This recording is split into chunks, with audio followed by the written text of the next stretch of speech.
Power star Pawan Singh Bhojpuri के वो गायक हैं जो बिना जातिवाद, बिना विवाद और बिना जिलावाद के भी कोई भक्ति गाना गा देते हैं तो वो गाना 2 दिन के अंदर ही इंटरनेट पर गर्दा उड़ा देता है। लेकिन खेसारी अपने गानों को कितने भी बड़े चैनल से ले आए या गाना लाने से पहले कितना भी बड़ा विवाद करा ले, अपने गानों में जातिवाद कर ले, उस गाने में ऐड लगा ले, लेकिन खेसारी का भक्ति गाना वो असर नहीं दिखा पाता है जो पवन सिंह का गाना दिखा जाता है। बाकी हम बात कर रहे हैं खेसारी पवन के सावन गाने का जो 3-4 दिन के अंतराल पर आया है। तो सबसे पहले हम बात करते हैं खेसारी के इस साल के पहले सावन गीत का जो आज से 6 दिन पहले आया है, जिस गाने का नाम है ए मोरा भोला। और खेसारी की इस गाने पर 6 दिन के अंदर 5 मिलियन व्यूज है।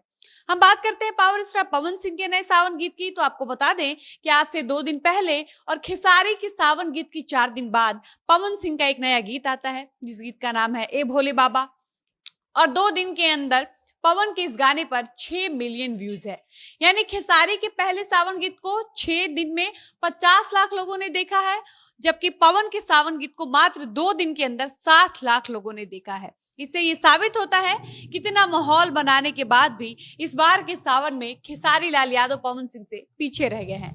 बाकी भक्ति गीत हो या सैड सॉन्ग हो, पवन सिंह का कोई जवाब नहीं रहता। बाकी आज की इस वीडियो में हम पवन खेसारी के सावन गीत पर चर्चा करेंगे, लेकिन उससे पहले नमस्कार, मेरा नाम है डॉली पांडे, मेरे साथ कैमरामैन विशाल और आप देख रहे हैं जनता जंक्शन। सावन का पवित्र महीना शुरू हो चुका है, ऐसे में भोजपुरी कलाकार भी सावन गीतों की तैयारी में लगे हुए हैं।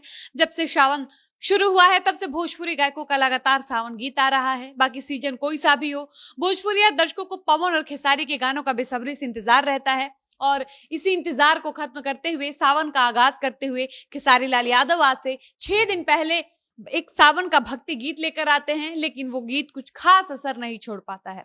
आपको बता दें कि खेसारी लाल यादव का जो नया सावन का गीत आया है उस गीत को लेकर सोशल मीडिया पर खूब माहौल बनाया गया था। खेसारी के राइटर गाना आने से पहले खूब हाइप बना रहे थे, गारंटी दे रहे थे कि ये गाना हिट होगा, क्योंकि खेसारी के पहले सावन गीत को उनके राइटर अखिलेश कश्यप ने ही लिखा है। उस गाने को अखिलेश कश्यप के चैनल से लाया भी गया है, जिस चैनल पर 23 लाख से ज्यादा सब्सक्राइबर्स भी हैं और ये चैनल 3 साल पुराना चैनल भी है। और खेसारी का कोई गाना अखिलेश कश्यप के चैनल से आता है यानी अन्नपूर्णा फिल्म से आता है तो अखिलेश कश्यप सोशल मीडिया पर माहौल बनाने में कोई कसर नहीं छोड़ते हैं। बाकी खेसारी के सावन गाने को हिट कराने के लिए खेसारी ए मोरा भोला गाने में वायरल गर्ल ब्यूटी मेहता को भी रखे थे, जो पवन सिंह के गाने पियर फराक वाली गाने पर डांस करके वायरल हुई हैं। इसके अलावा खेसारी के पहले सावन गीत को लाने से पहले विवाद भी छेड़ा गया था।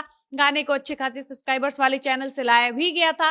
अखिलेश कश्यप द्वारा सोशल मीडिया पर खूब माहौल, खूब हाइप भी बनाया गया था। लेकिन सारे हथकंडे अपनाने के बाद भी खेसारी का गाना पवन के सावन के गाने के आगे फेल हो जाता है और 6 दिन के अंदर उस गाने पर 5 मिलियन से ज्यादा व्यूज नहीं आता है। बाकी अब बात करते हैं पवन सिंह के गाने की, तो सीजन कोई सा भी हो, पवन सिंह की ये पुरानी आदत रही है कि उनका कोई भी गाना खेसारी लाल यादव के गाने के बाद ही आता है और इस बार भी यही हुआ है। इस सावन में भी पहले खेसारी लाल यादव का गाना आता है, उसके बाद पवन सिंह का गाना आता है। लेकिन खेसारी से लेट होने के बावजूद भी पवन का गाना बवाल मचा रहा है। खैर, पवन सिंह का सावन का गाना एक नए चैनल से आता है जिस चैनल का नाम है मां अंबा फिल्म्स भक्ति, और इस चैनल पर अभी तक 2 गाना मात्र आया है। और आपको बता दें कि इस चैनल से पवन सिंह का रोवे ले रघुराई गाना भी इसी चैनल से आया था और इस चैनल पर 2.5 लाख सब्सक्राइबर्स है। इसके बावजूद पवन सिंह के नए सावन के गीत को मात्र 2 दिन में 6 मिलियन से ज्यादा लोगों ने सुना और देखा है। यानी पवन सिंह ने अपने भक्ति गाने से शिव भक्तों पर ऐसा जादू किया है कि 2 दिन में इस गाने को 60 लाख लोगों ने देख लिया और अभी भी इस गाने पर लगातार व्यूज बढ़ता जा रहा है। वैसे तो सावन महीने में कई भक्ति गीत रिलीज होते हैं, लेकिन पवन सिंह ने अपने इस बार के पारंपरिक सावन गीत से तमाम श्रद्धालुओं को भक्ति के सागर में सराबोर कर दिया है और इससे ये साबित होता है कि होंगे खेसारी लाल यादव ट्रेंडिंग स्टार और हिट मशीन, लेकिन भक्ति सम्राट तो पावर स्टार पवन सिंह ही है। बाकी पवन सिंह के पहले सावन गीत का सोशल मीडिया पर ना कोई माहौल बनाया गया था और ना ही इस गाने में पवन सिंह के अपोजिट कोई अभिनेत्री या किसी सिंगर ने आवाज दिया था, बल्कि पवन सिंह ने इस पूरे गाने को खुद अपने आवाज में एक ही लोकेशन पर बैठकर गाया है और इस गाने को लिखा है भोजपुरी राइटर, मैनेजर राइटर विजय चौहान ने। और पवन सिंह का ये वही गाना है जिसकी शूटिंग पटना में हुई, लेकिन इसकी रिकॉर्डिंग लखनऊ में की गई थी। और इस गाने में आपको भोजपुरी के कई यूट्यूबर्स और क्रिएटर्स भी नजर आए होंगे। बाकी आपको पवन सिंह का सावन का पहला भक्ति सॉन्ग कैसा लगा, अपनी राय कमेंट बॉक्स में जरूर बताइएगा। फिलहाल इस वीडियो को यहीं पर समाप्त करते हैं और मिलते हैं ऐसी किसी नए वीडियो के साथ। तब तक मुझे इजाजत दीजिए। धन्यवाद।